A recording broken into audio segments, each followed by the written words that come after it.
Hey guys, welcome back to The Horror with your hostess with the mostest, Annabelle, as always. Welcome back, welcome back.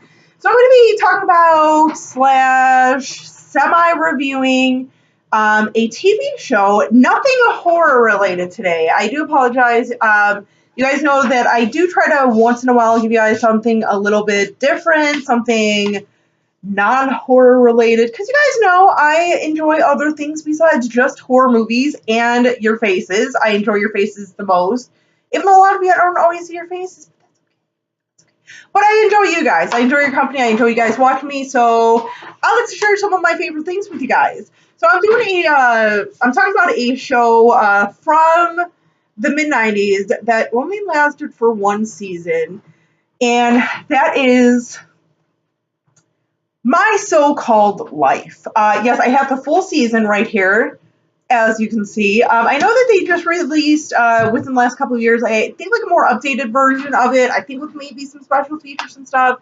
I have just the like basic first run of the series and everything. But this is a show. Now I definitely remember kind of watching a couple of episodes. Like I remember specifically like the Halloween episode and the one episode where Angela's friend ran overdoses on acid. Like I remember like few things growing up, but I know my sister Megan was in love with this show because at the time she was actually in high school when this came out, and I always remembered her when I was a kid growing up. She was always talking about the show like, oh my god, it's high school. This is high school. And keep in mind, like other shows at the time that we had, probably the most common or like most popular was Beverly Hills 90210. And I don't know about you, I'm pretty sure a lot of you guys, like me, I don't relate to those people. They're all rich and living in California, getting their suntans, driving around in their little like BMWs and stuff, dude. This girl right here who had like a blue collar upbringing could not relate to that. I'm just saying. I'm just saying. So whatever.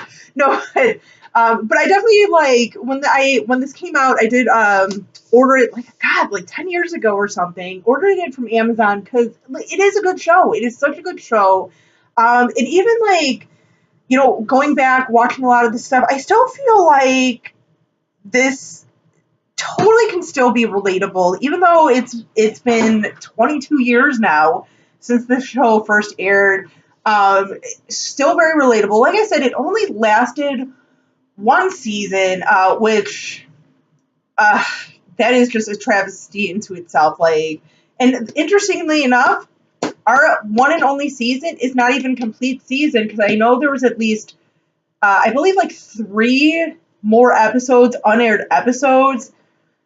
I don't even know if they shot the episodes, but whatever. There's still at least three more episodes that should have been part of this first season, but whatever, whatever.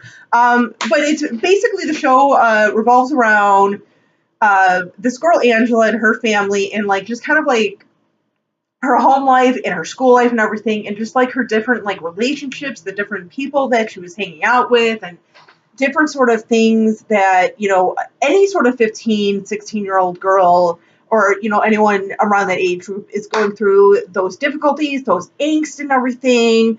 Just so, so good. Like I said, even now, every so often I'll actually kind of like have a little binge watch of this show.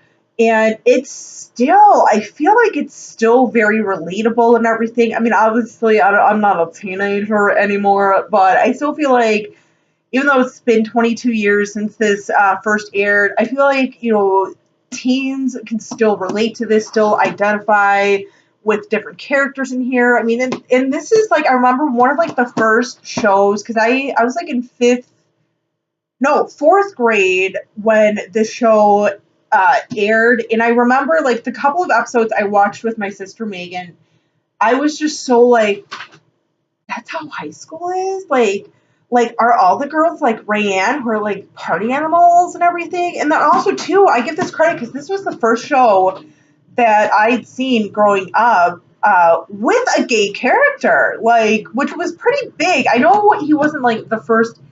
I don't think he was like the first gay character, Ricky, but I know he was like one of the first, especially teens, and to see like his struggles as being a young gay man, a teenager and everything, and just to realize like, wow, like, you know, not everyone has that like stable cookie cutter home life or anything. Like some kids actually legitimately like you come out to your parents like they're not like some kids like get kicked out of their house for that. Like which is very unfortunate.